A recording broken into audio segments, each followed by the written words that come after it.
Hello everyone, hope you are fine and safe at your home. Welcome to class 10. This is your first class and first chapter, and we are going to start your class 10 physics with current electricity. I know your first chapter is not current electricity, so as we have done part of the class chapter 1 in class 9, a concept is there. Let us start your class 10 with a fresh new concept, fresh new chapter, something that you have not done in class 9. So let us begin with current electricity. Okay, current electricity. Before we begin with current electricity, let us talk about the charges. What do you understand by charges? What are the nature of the charges? What are the properties of the charges? You know. Because before we go to current electricity, we must know, as you all know, electricity means flow of charge. So we must know all about the charges, the properties of charges. So first of all, properties of charges. First property is, we know that there are two types of charges, positive and negative. Second one is, that also you know, like charges repel and unlike charges attract.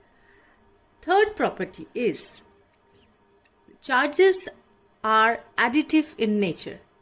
Suppose you have plus 1 coulomb of charge, and then again you have minus 2 coulomb of charge, then again you have plus 3 coulomb of charge. Then what is the total charge you have? The total charge you have is plus 1 minus 2 plus 3. That means you have plus 2 coulomb of charge. The charges simply add up together. The total charges add up together. This is the additive property. And the fourth property is conservation of charge. Conservation of charge means the total charge of the universe is constant, or in other way you can say that for an isolated system, if you are talking, let's say you are talking about a chemical reaction which is isolated system, there is no other external thing that is going inside it. Okay, that isolated system, for isolated system, the total charge is constant. So this is the conservation of charges. And the fifth important property is quantization of charge. What do you mean by quantization of charge? Quantization of charge means we have a smallest unit of charge, which is the charge of that of an electron, and all other charges are integral multiple of that of the charge of an electron. So the smallest unit of charge is that of an electron, which is denoted by small e. What is the value of small e? Do you know? E is equal to 1.6 into 10 to the power minus 19 coulomb. Now, quantization of charge says any other charge, let's say Q, must be an integral multiple of electronic charge. That is integer. All of you know what is an integer. So any other charge, what we consider here, is an integral multiple of the charge of an electron. So these are the 5 major characteristics of charge. So far we are talking about charges in rest. As we are talking about charges in rest, let us go back to to one of the properties where it says that charges, like charges repel and unlike charges attract. Whenever there is an attraction and repulsion, there is a force acting between them. So we must know, before we go to the current electricity, that current where the electrons are flowing or the charges are flowing, we must know something, one major thing about the static charges also. So what is that force acting between two static charges? That force is named as Coulomb Force. It's named as Coulomb Force. Okay. Suppose, what is the Coulomb Force? Coulomb Force is the force between two stationary point charges. Two charges, let's say Q1 and Q2, separated by a distance r. The force between two charges will be F is equal to a constant which has a definite value. It's 4 pi epsilon naught. About this we'll learn later on. It's a constant. Let me represent it by a constant K now. K Q1 Q2 by this R square. This is the Coulomb force. This is in short about the static charges at rest. Now we will move on to the current electricity. So far we are dealing with charges at rest. Now we'll move on to the current electricity. What do you mean by current? And next question is, which type of material allows the current to flow through? First of all, what do you mean by current? Current means the flow of charges, or basically here we'll talk about the flow of electrons. We have this is a new physical quantity. In class 9 you have studied about fundamental quantities. Current is a fundamental quantity. So this is a new physical quantity. We have to measure it. We have to define it first. What do you mean by current? Current means rate of flow of charge. That is, current means flow of charge per second. Current is denoted by the letter I. I is equal to Q by T. Current means flow of charge per second. If Q charges flow for T second, then in 1 second charge, how much charge will flow? In 1 second, charge flowing is Q by T. This is purely unitary method. So I is equal to Q by T. This is your first equation here. I is equal to Q by T. I is the current, symbol for current. Q is the symbol for charge, and T is, as you know, it's time. So I is equal to Q by T. Now as we have our new physical quantity, we need to know about its SI unit also. SI unit of current is ampere. This is what you have studied in class 9 also. Ampere, it has a symbol A. What is the SI unit of Coulomb? SI unit of charge, it is Coulomb. SI unit of time is second. So we can write 1 ampere is equal to 1 Coulomb by 1 second. And we can define 1 ampere looking at this equation. 1 ampere is that current when 1 Coulomb of charge flows through a material in 1 second. So that's the definition for ampere. Next, we'll move on to the materials. That second question we asked were what are the materials through which current can pass through? Okay, now we'll come to the materials through which current can pass or cannot pass. Based on these, materials can be divided, whether the materials allow the current to pass through or not. Based on this, we categorize the material into 3 main categories. Number 1 is conductor. Number 2 is, I'm coming to number 2 later. Number 3 is insulator. Now all of you know conductor is a material through which current can pass through easily. Now number 3, that also you know, insulator is that kind of material through which current cannot pass. There is a second type of material which is just intermediate in between these two. The second kind of material is semiconductor.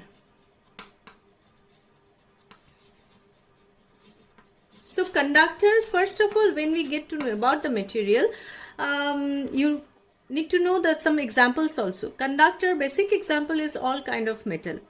Okay, basically like we use conductor in our home for wiring purpose also. Like copper wires are used for your electrical wiring.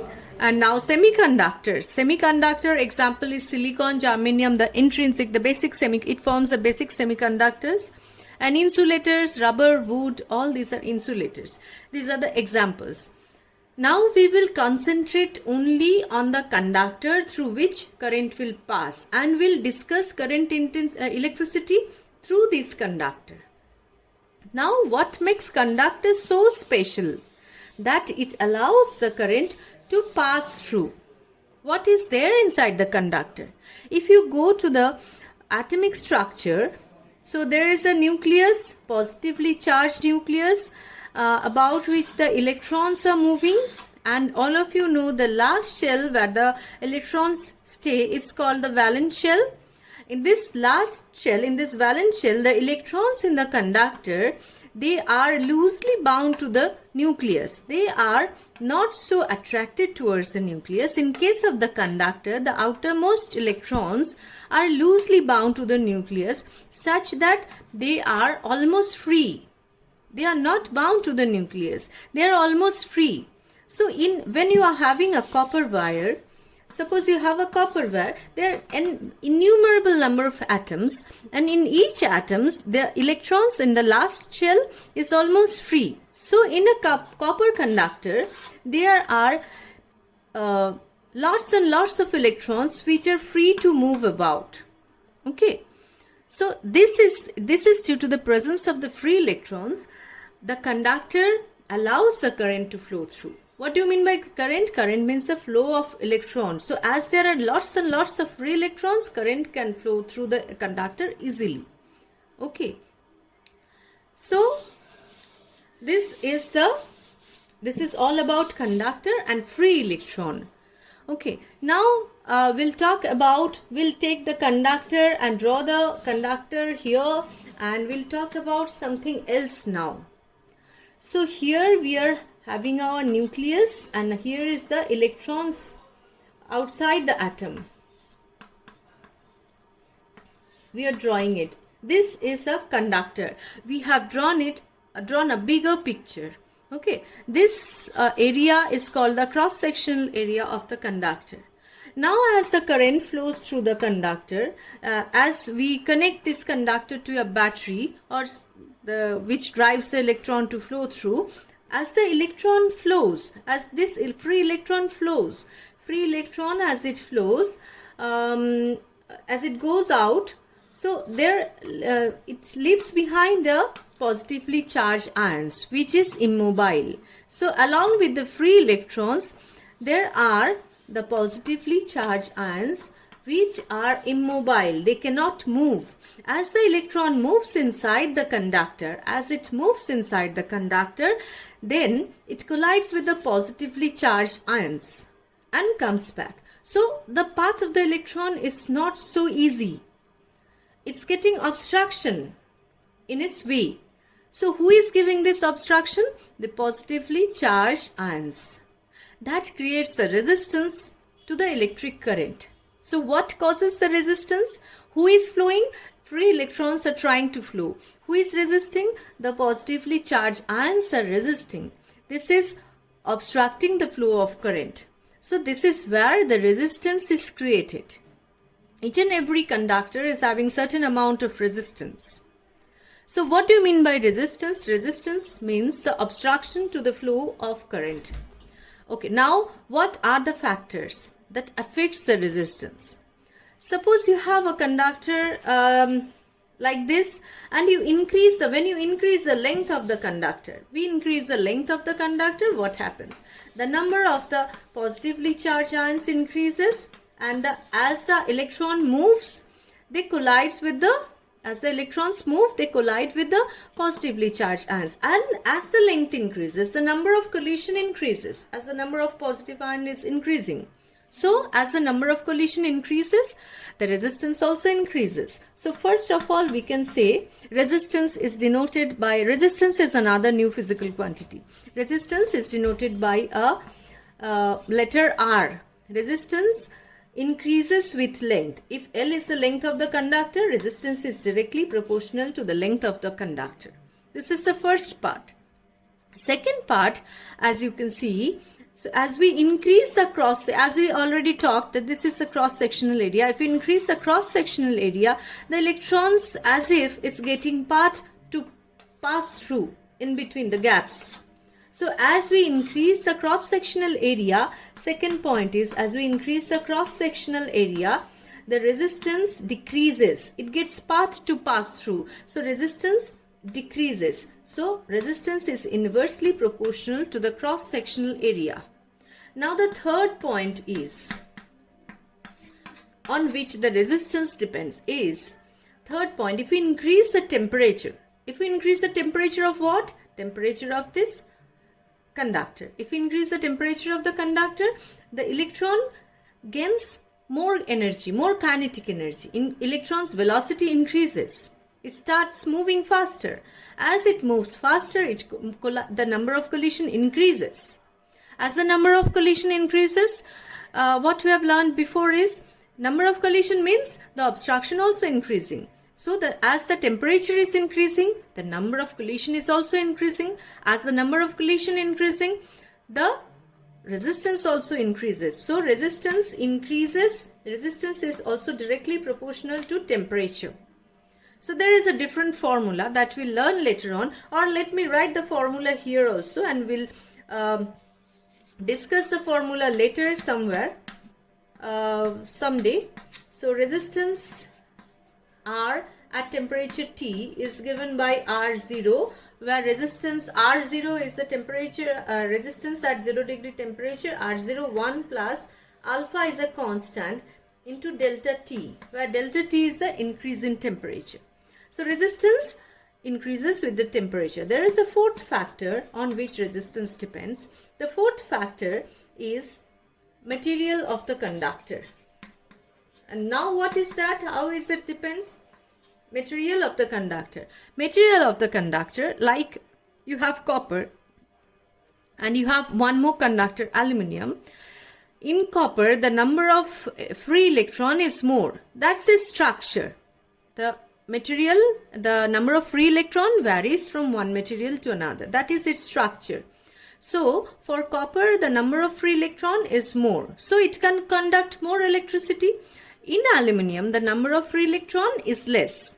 That's how its structure is. So for copper, as the number of free electron is more, it will conduct more electricity. And for aluminium, as the number of free electron is less, so it will conduct less electricity.